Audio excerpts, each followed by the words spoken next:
This episode of the Commercial Real Estate Investor Podcast is brought to you by Hamilton, a value-add investment and development firm in Nashville, Tennessee, focused on bringing passive real estate investment opportunities directly to your inbox. Visit www.investwithhamilton.com/invest to sign up for upcoming investment opportunities. Welcome back to the Commercial Real Estate Investor Podcast. Today we're testing out a new setup, as you can see with our additional streaming camera. Pretty exciting to see that. And if you are watching live, let me know in the comments what are your thoughts on what is going on in the commercial real estate market. That is what we're going to be diving into today.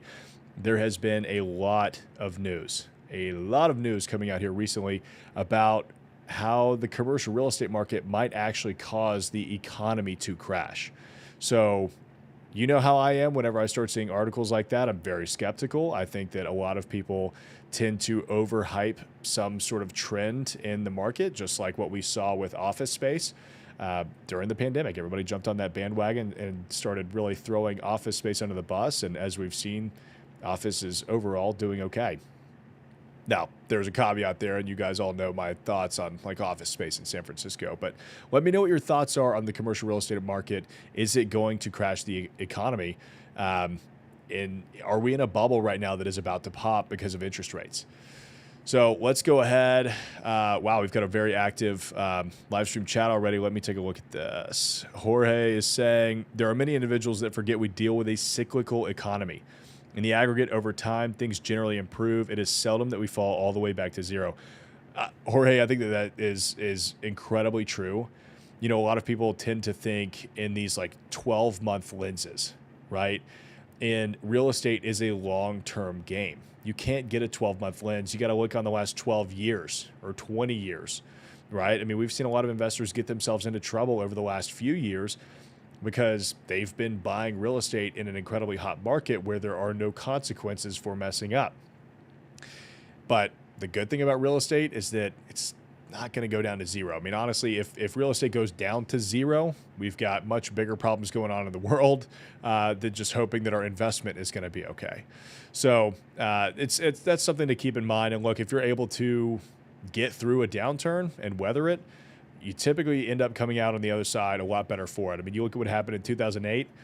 There were so many millionaires made in 2010 because they were sitting there buying up real estate when everybody else was afraid. Everybody was selling all of their real estate and saying, oh, it's never coming back. Look, historically, real estate over the last 100 plus years has appreciated at 3% annually. It's going to go back up. That doesn't mean it's just a steady 3% every year. Some years it's going to be 5, some years it's going to be -1, some years it's going to be 7. You know, it's all over the place, but be in it for the long haul. Let's see. Jorge also said, unless there is some unforeseen negative event in 5 years, we'll be wondering what all the angst was about. Yeah, exactly. Right. I mean, remember when the pandemic hit? Everybody thought when the pandemic hit that this was it. The bottom's going to fall out. Commercial real estate's done. And honestly, I'll be very honest with you guys. I was terrified. I had just started my companies in 2018, and we were, literally like just over 2 years old going into the pandemic. And I thought, oh man, here it is. I'm going to have to move back in with my mom. I'm going to have to get a job waiting tables again because I waited tables when I first started the business. And fortunately, it was a couple of months before we were actually back to it, and everything was fine. So here we are. Let's see, Serge, what's going on, dude? Excited to have you here in Nashville pretty soon for some video collaborations. But Serge is saying, allowing for people like ourselves to come in to get these deals at heavy discounts. I completely agree with that. There's going to be a lot of buying opportunities, a lot of stuff out there that if you're in the right position, you know what you're doing, I would take advantage of them. Zach. So for those of y'all that don't know, Zach is my new videographer. He is the reason I look so good on YouTube here recently. So I appreciate him jumping in and really making us look good. So thank you, Zach. I'm ready to learn literally everything about commercial real estate from this man. Let's see, Serge. My current thoughts are that there are operators in the last 2 to 3 years who bought without conservatively underwriting their deals, now coming back to the market, trying to salvage what they bought. Also, sellers who had unrealistic expectations a year ago and overpricing their properties now having to face reality with what their property is truly worth. So a correction in a way. Man, I think those are some really great points. I think, kind of like what I was talking about earlier, there are some people that have been buying real estate in the last 2 to 3 years that have not been taking the last 20 years into account. It was back in 2018, right when I had first started my companies. I was starting to save up as much cash as I could because at that point in the cycle, it'd been 10 years since 2008, and everybody said, oh, it's 10 years, it's going to happen. And then, somehow it didn't happen. Amazon announced, Ernst & Young announced in Nashville, they brought well over 10,000 jobs combined, and the market just seemed to take off. And so we felt like, okay, we're getting back to it. But there are a lot of investors that started buying then that have only seen a good market. And I got started in 2013, nowhere near what it was like in 2008, but also nowhere near what it was like today. 2013, you had to beg tenants to lease a space from you. I took over a brand new shopping center. One of my first leasing assignments was a 550,000 square foot shopping center in Hendersonville, which is north of town. And I had probably 70% occupancy in that building, brand new, had been sitting there for like 5 or 6 years at 70% occupancy. And we were giving away 6 to 12 months free rent in some cases, just trying to get people in there. So it's very easy to forget where we came from. Cole is saying, yo, what up, Cole? Thanks for joining in. Hassan, love seeing the commercial Genie live. I will grant you 3 wishes. And no, you cannot ask for more wishes. You can ask for real estate, though. Lance, what's going on, man? Finally made one in. Cole saying, exactly, super skeptical. News feeds use fear to get views. It'll go down, but it'll go back up. I couldn't agree more. Like, that's the most frustrating part about the mainstream media now. I don't even care what side you're on. Like, stop using fear to just sell advertising. Can somebody just create a news channel that literally just gives us news? Like, I just want factual statements about what happened. Zach, sup, y'all? Nello's Nook, when will mortgage rates drop back below 5%? That is a good question. I don't know. If I had a crystal ball, I would say it's probably in the next 18 months, but it's really tough to say. I don't know. I think it depends on how quickly the Fed can get inflation under control, which I have no idea how that's going right now. It seems to me like it's not really helping with inflation. We have a lot of what seems like corporate greed going on, where corporations are just raising their prices and we're just expected to take it.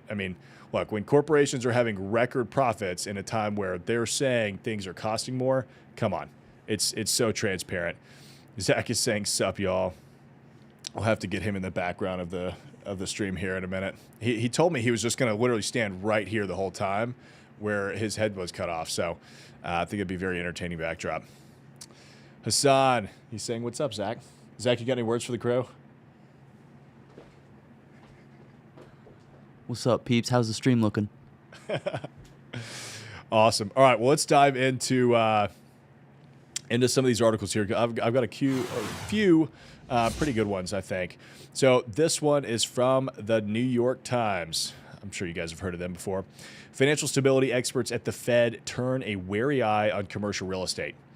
A financial stability report from the Federal Reserve flagged concerns tied to rising interest rates, including in commercial real estate, of course.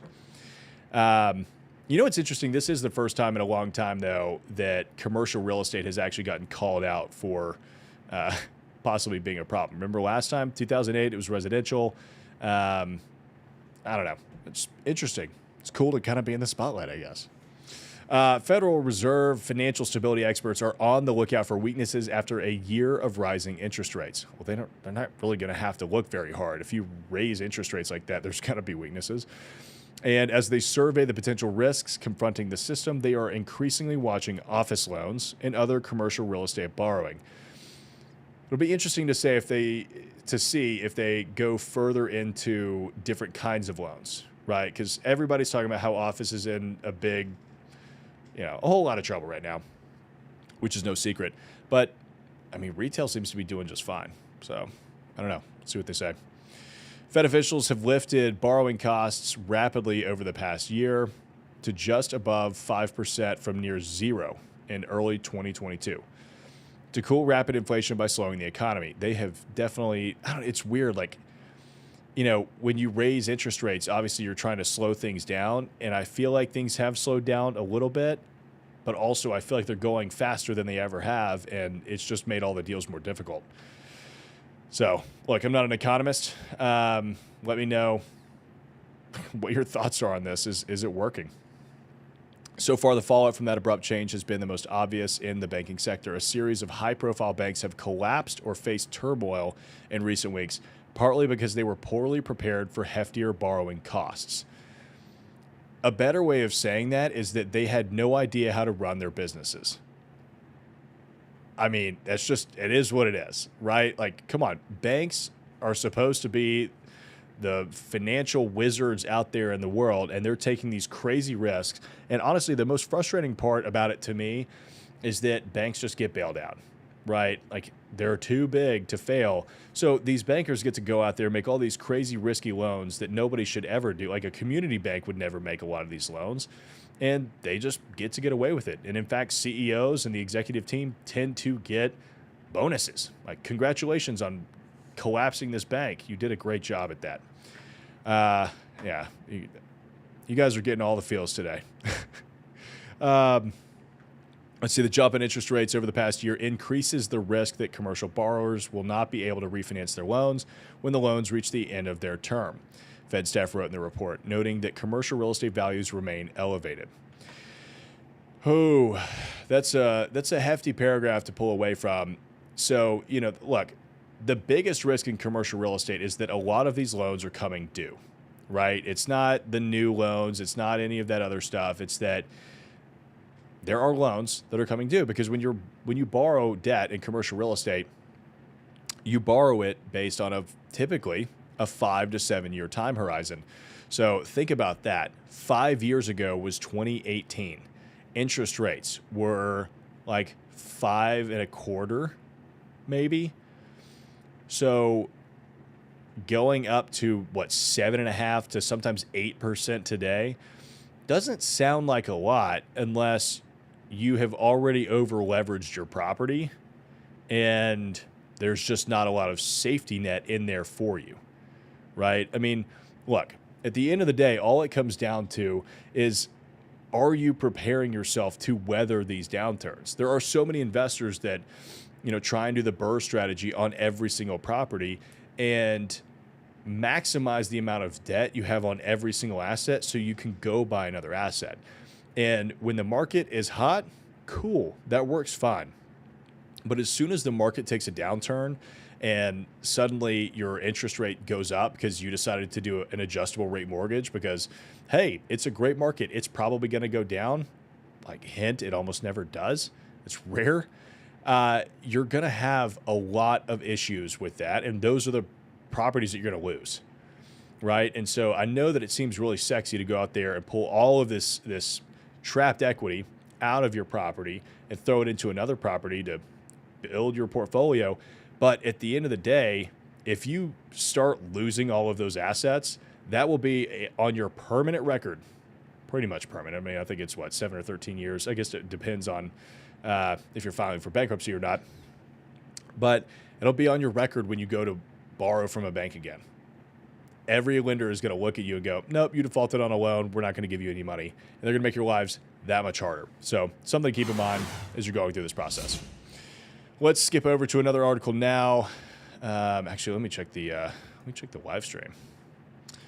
Jorge is saying, I think 5% is going to stick around for a long time. I hope it does. I mean, I hope it goes back down to 5% and just stays there. It's just a nice round number. I like it. Hassan, how do you actively look for new projects, or do you just focus on quality of your current projects? That's a good question. Right now, we're not actively looking for anything. We are actively considering joint ventures with people that already own properties outright. But right now, we have no interest in buying anything else because it's risky right now. I have no idea what's going to happen in the next couple of months. And honestly, like, the worst part about it for me is that Oh, the worst part about it for me is that dealing with lenders and dealing with banks, even when the market is good, is a pain in the ass. It is a lot of work. It's tough. And look, I get it. I kind of do it to myself because we do more creative out of the box projects, but that's all that I'm interested in doing. We like having fun. I don't want to just go do the next big box store, which I have had multiple lenders before tell me, hey, if you were doing this really cool, version of the wash here and you were doing a Dollar General, we'd give you the money yesterday. Or, oh, if you were flagging this hotel instead of doing this really cool boutique hotel, we'd give you the money. That's just, that's one of my problems with the commercial real estate market is that there's a lack of creativity. You guys probably saw my video on that, but it's tough to deal with. And so right now it's not really a good market anymore. So we are trying to avoid raising capital, which we're doing fine on the raising capital side, but definitely trying to avoid doing anything with debt. So, Michael's asking a good question. So is there a significant interest in turning empty office space into apartments or flex spaces? So yes, there is. I feel like a lot of people are talking about this right now, but one thing that I really want to do on one of my live streams in the next couple of weeks is get an architect out here to actually have a conversation with me in the studio to talk about how feasible or unfeasible that is. Because if you think about it at the end of the day, like everybody thinks, oh, let's just turn this office building into apartments. And it sounds like a good idea and it looks like it would work, right? I mean, from the outside, they're very similar buildings.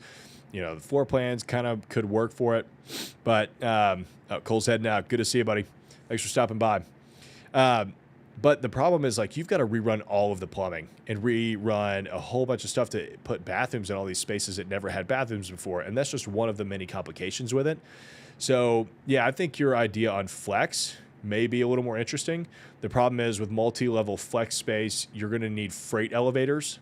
And a lot of office buildings don't have that. But, I mean, if you could add a freight elevator, or if you could retrofit the current elevator, or maybe they just have one existing, then you could do a multi-story flex building if you buy it at the right price. The problem is flex typically leases for like a third of office space. So you've got to figure out how to make those numbers work. Anyway, let's get back to this. So this one is from Monday Morning. Commercial real estate is about to slide into an abyss and take the market with it. Man, what a headline. Doesn't that make you just want to go sell all of your commercial real estate to this guy? I can see what he's doing. Anyways, enjoy the new bull market while it lasts, which won't be long, because crashing commercial real estate is going to sink banks, throw the economy into recession, and kill the stock market rally. Man, this guy, he either has a whole bunch of money sitting on the sidelines to buy your commercial real estate, or he's getting paid by daddy stock market. Betting against one slice of the $21 trillion commercial real estate market, shopping malls, initially hammered by the switch to online shopping, then laid to rest by pandemic shutdowns, made a handful of savvy traders billions of dollars. Now traders betting against the much larger office slice of commercial real estate are raking in profits as prices of office buildings tumble in the face of rising vacancy and interest rates. But what's been made so far, mostly by shorting pools of securities and through exotic derivatives plays, is a drop in the bucket compared to the money that's about to be raked in on the final nail getting hammered into commercial real estate's coffin.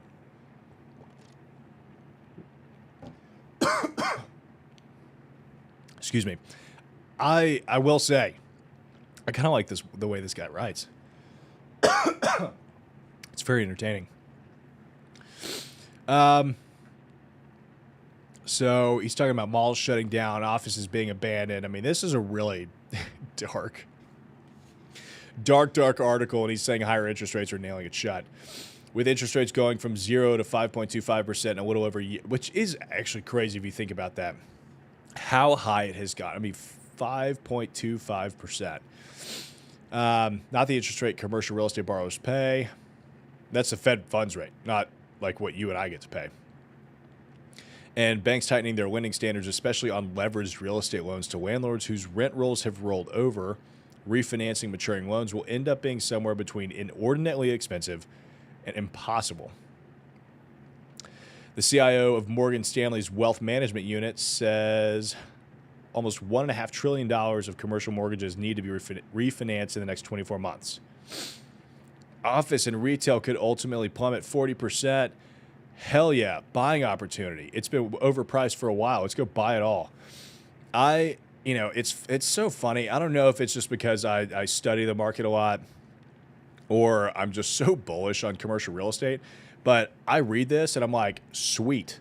I get to finally be in a position where I can go buy distressed real estate. That's what everybody has been talking about since 2008, right? Like, oh, you get to go to the REO with the banks. I mean, banks haven't had REO really for a long time.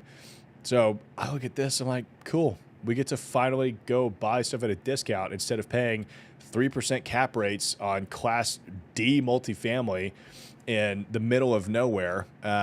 I know they said office and retail, but you got to think it's going to come down too if that's the case. So let's see. Some 35% of $5.8 billion in CMBS coming due in the next few months will not be able to be refinanced. That means there will be defaults, markdown asset sales leading to lower and lower prices.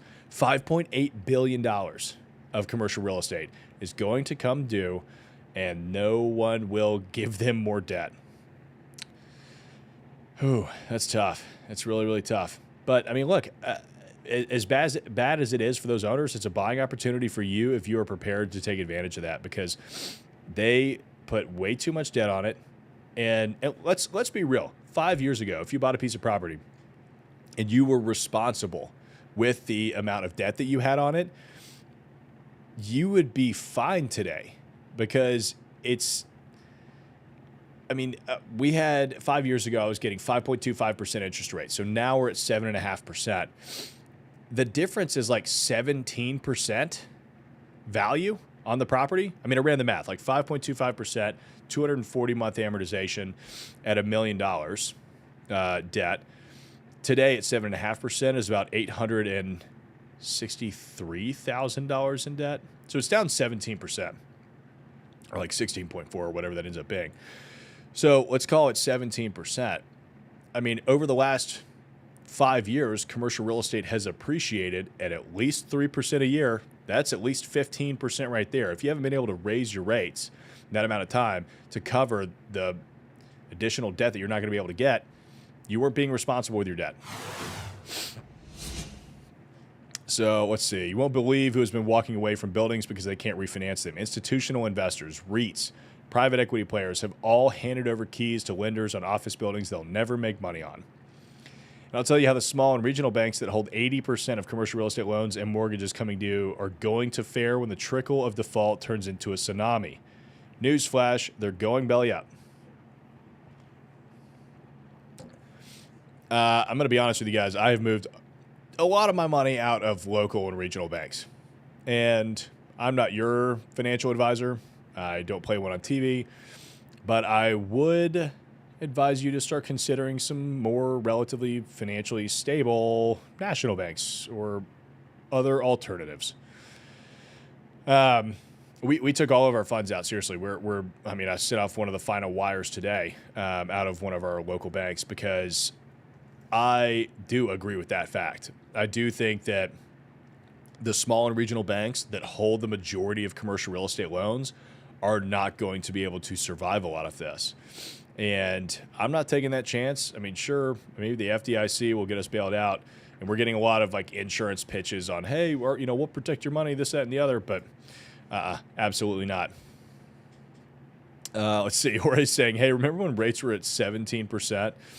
I was not quite born yet, but good times.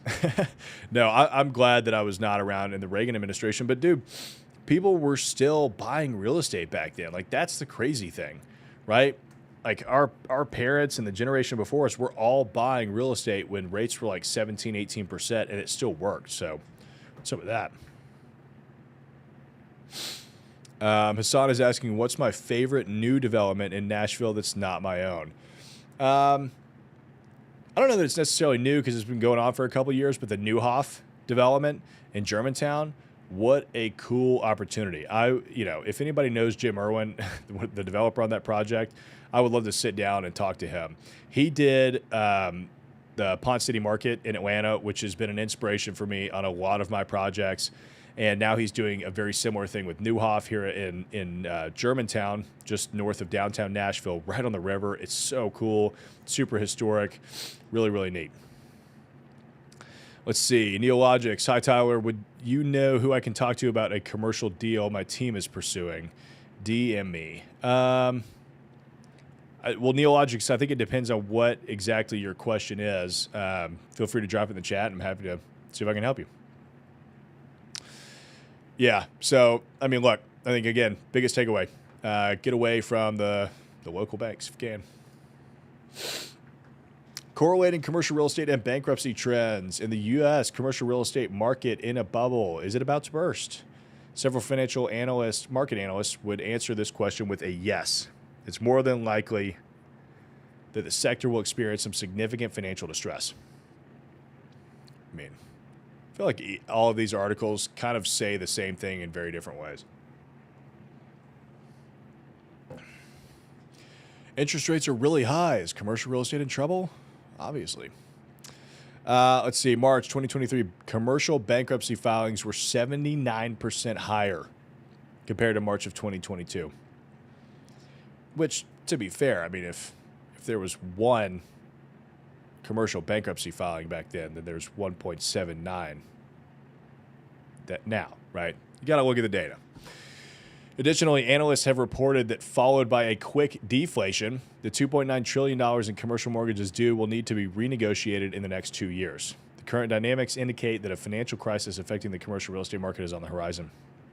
I'm going to make a prediction that, unlike 2008, banks are going to try and do everything that they can to work with property owners through this period. Because I don't think the banks, especially if they remember what was going on in 2008, want to take any of these commercial properties back. And I definitely don't think that they want to have to try and sell them in this kind of market. I mean, they'll have to hold them for a couple of years. And let's be honest, banks are not commercial real estate investors. They are note holders. Cyber Samurai, I'm in Silicon Valley, and a lot of tech companies are laying off people. I bet they are.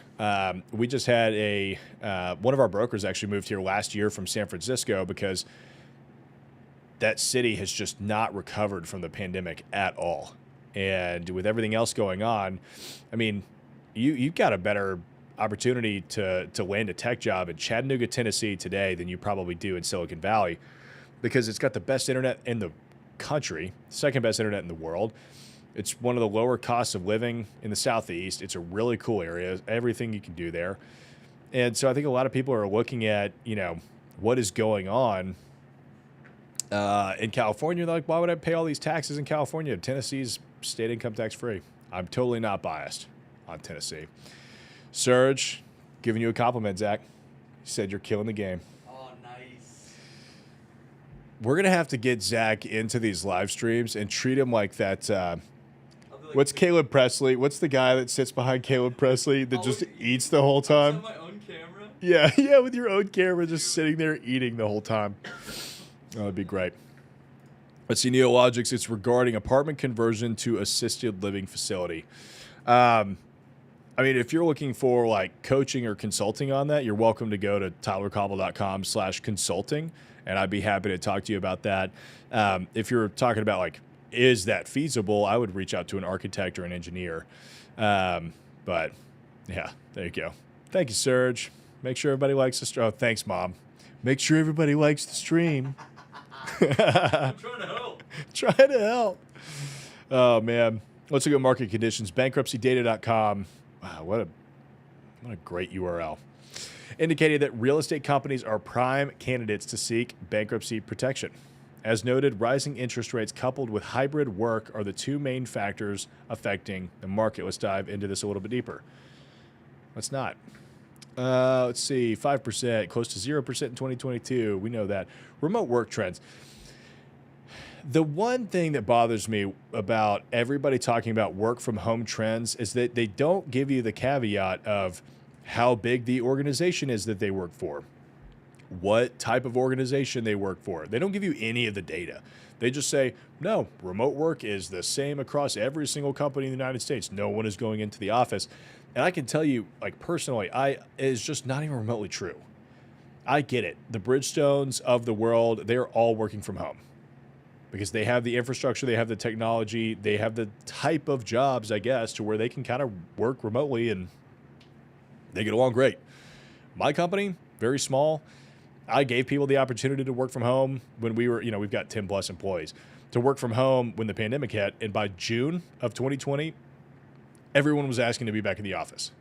I mean, just about everybody except for Zach, the slacker, works full time in the office. I'm kidding. I mean, we've got brokers and they're in and out. They do whatever they want. But all of my like W-2 employees, they are working from the office and they love it. I think you just got to create a cool work environment. Like, why don't we talk about that? Why don't we talk about how, bad of a work environment a lot of corporate America has, and that's why people want to work remotely and not deal with going to their job and seeing people. There's something novel there. Anyway, I want to get into watching this this video on commercial real estate feeling the credit crunch. It's going further into the $1.5 trillion coming due. This one's from Yahoo Finance. Following the collapse of Silicon Valley, Signature, and First Republic banks, fear of a collapse in the commercial real estate market has been top of mind. Elon Musk is the most recent prominent voice to express concern. I don't know about you, but you know who I'm taking my commercial real estate advice from is Elon Musk, the guy that does not pay his rent. How about you, Zach? Yeah, me too. Saying in a tweet, commercial real estate is melting down fast.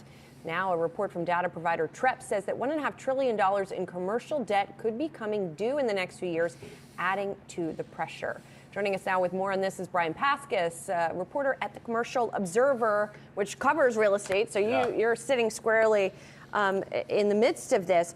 And the issue is, as I understand it, is that a lot of loans that people take out, that companies take out, investors take out for commercial real estate are interest only or balloon loans. Sure. And so when it comes time to actually pay off the loan, if conditions have changed, if you can't sell your property, if you can't refinance, et cetera, you have a problem. How big is the problem? It's a big problem. I mean, ultimately, commercial real estate is super interest rate sensitive. And what we've seen is that I think that's yes and no. I think it's super interest rate sensitive if, you're not being a responsible steward of your debt. At the end of the day, my properties still cash flow just fine at 7.5% interest rate. Is it fun? Absolutely not. I don't want to pay 7.5% interest rate. But at the end of the day, we can afford to pay it because we buy responsibly. That's one thing that I just... Like when you work at a hedge fund and you manage to raise $1 billion, you know how that works, right? Like your boss looks at you and says, hey, you have $500 million that you need to deploy this year. You have to deploy every single bit of it because if it's not out there working for us, it's not doing anything for us and we're actually losing money. So they'll go out and buy stuff that is completely marginal just because they have to deploy the cash.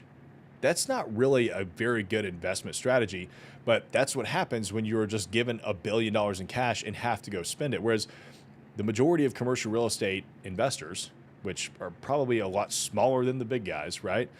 In terms of total volume of transactions, they're a little bit better with their debt and the way that they structure deals. At least that's my thought. the highest interest rate increase in 40 years engineered by the Federal Reserve.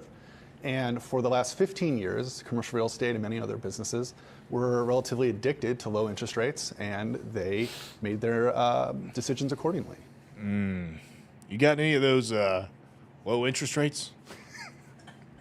So what we had was a recent article in the Wall Street Journal that showed, today 85% of all commercial mortgage-backed security loans are interest-only loans, meaning they were expected to only pay the interest and then they pay the principal off at the end. Well, that equation is radically different than it was in 2010 when 15% of all commercial mortgage-backed security loans were interest-only loans. So it shows you how dependent on low interest rates the sponsors were, the investors were, and the owner of these buildings were. So it's an issue, but I think people need to recognize and take a step back. Commercial real estate is a large industry.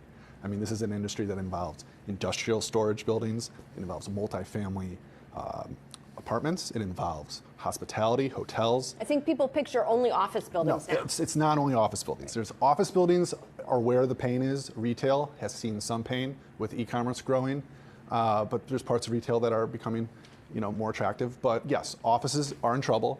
There's not much we could do about it, but ultimately, I think the business will evolve and get through it. One of the other major parts of this that I'm admittedly learning more about is the upcoming maturity wall. What? Wait, I'm sorry. Did y'all see that? Are all of those office REITs up? I mean, every single one of their stocks is up. I mean, and I get it. Look, they might have caught it on a day where office just happened to be doing well, but that doesn't really fit your, this whole narrative that office space is dying. Maybe they're going to talk about it. I don't know. More about is the upcoming maturity wall. What do people need to know about that as it relates to commercial real estate? So Retail REITs are up too. Am I the only one seeing this? I appreciate the fact that they're using actual real data, but if this was a less reputable news source, I feel like they would have just grabbed something that looked negative. There's 1.5 trillion of maturities on these commercial real estate loans due by the end of 2025. So basically, picture like 500 billion a year is going to need to be paid off. Oh no, there's an industrial REIT down 0.4%. How are those CEOs going to take their families to Disney World? Over the next 3 years. And ultimately, the sponsors are going to need to find ways to get equity or debt into their capital stacks to pay off these loans. And what we can count on is, as the banks have kind of pulled back recently with the regional banking crisis, there likely will be more private equity partners entering into the capital stacks of these commercial. I think that's a great point. If you've been watching commercial real estate news whatsoever, you've seen that Blackstone continues to raise ungodly amounts of private equity for mostly single family rental, like build to rent projects, which y'all know I cannot stand. But they keep raising round after round, and we're talking 9-10 figures of cash. I mean, what is a billion? Probably 10. It's a lot of money. It's in the billions of dollars. And so what that says to me is that the fact that they are continuing to raise tranche after tranche of massive amounts of capital, there is a lot of money still out there ready to be put to play. And I think that that's going to be the big move for a lot of these bigger hedge funds, REITs, private equity firms is, you know what, look, guys, we just have to put more equity in it today, and we'll refinance as soon as interest rates come down. Loans to help these maturities and to get this wall, paid off. But not everyone's going to get that money. These are tough negotiations, and some people, some sponsors, some buildings will go under. They'll have to be sent into foreclosure or special servicing. The banks might take over the buildings themselves. There's going to be winners and losers, as there always are in a capitalistic system. But there will be some pain, obviously, because as we said, the interest rate equation changed, and that has caused a lot of disruption and distress in the commercial real estate market. How much can we tell in advance who the losers are going to be? There's been a lot of discussion about this, about where this stuff is held. So I think we're already seeing where some losers are, and this is in the public office REIT sector. So you're seeing a lot of headlines about Vornado, SL Green. Their stocks are down, 60, 50, 80%, or if not 80%, 50, 60% on the year. And okay, I do appreciate that he clarified that, because I was looking at these at their stock values, and I was like, they're all up, but okay, they're down for the year. This is because these are office-dependent companies that they made the bet. It was a great bet for decades that people will go into work 5 days a week, that these buildings will continue to always have value. They're going to have good rents. They're going to have good tenants that will be able to pay off hundreds of billions of dollars of commercial real estate debt that they take out to purchase these big buildings. Well, now New York City is seeing maybe 56% of employees on a given day of the week come into the office to work. That's not going to One of those change. companies owns this very building in which we are sitting right now. Yeah, any building you could be in could potentially be in a distressed situation. But that doesn't necessarily mean, we're all going to be emptied out in the street. Right, You're just going to have to find solutions. You have She's getting fired tomorrow for saying that. to find, equity partners to, fill the money you owe on your loan. That's just what's going to have. Even for retailers, the construct of how much square footage they want to operate in their own real estate footprint Sure. is changing dramatically based on how consumers are engaging with them. What does that kind of spell out as well in the commercial real estate environment going forward? Well, retail's been under a lot of change and has been, experiencing a metamorphosis since really the turn of the century. We remember, buying eBay 22 years ago, and now Amazon's growing. And what you're going to see, though, is that there's always going to be room for small business in this economy. You might have the Bed Baths and Beyonds go under.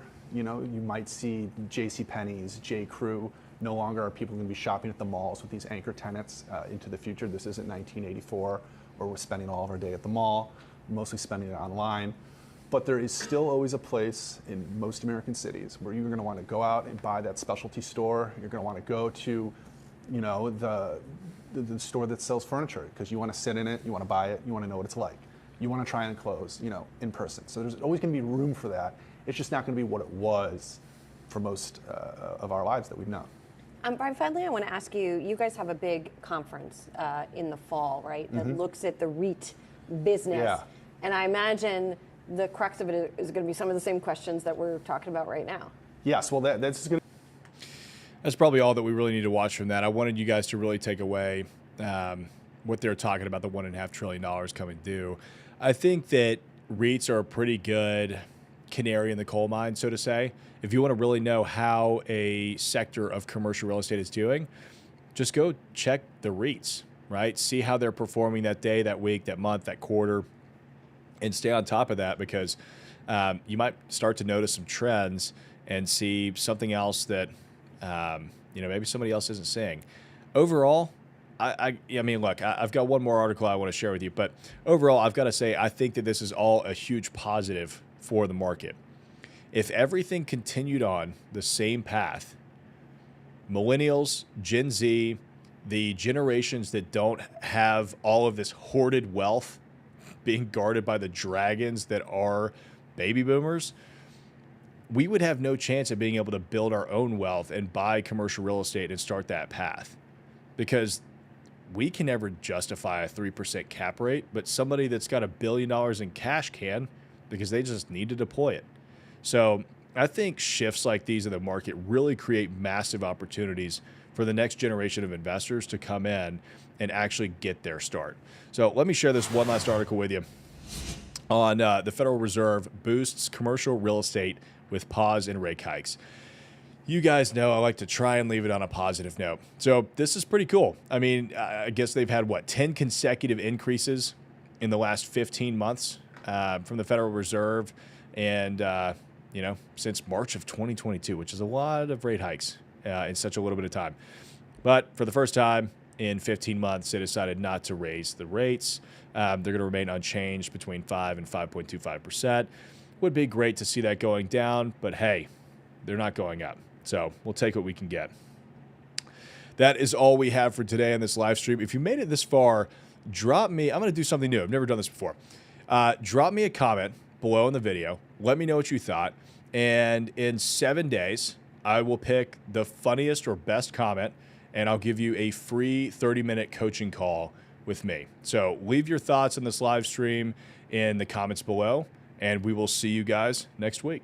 Thank you for listening to the Commercial Real Estate Investor Podcast, brought to you by Hamilton, your resource for passive real estate investment opportunities. Visit www.investwithhamilton.com to start building your passive real estate portfolio today.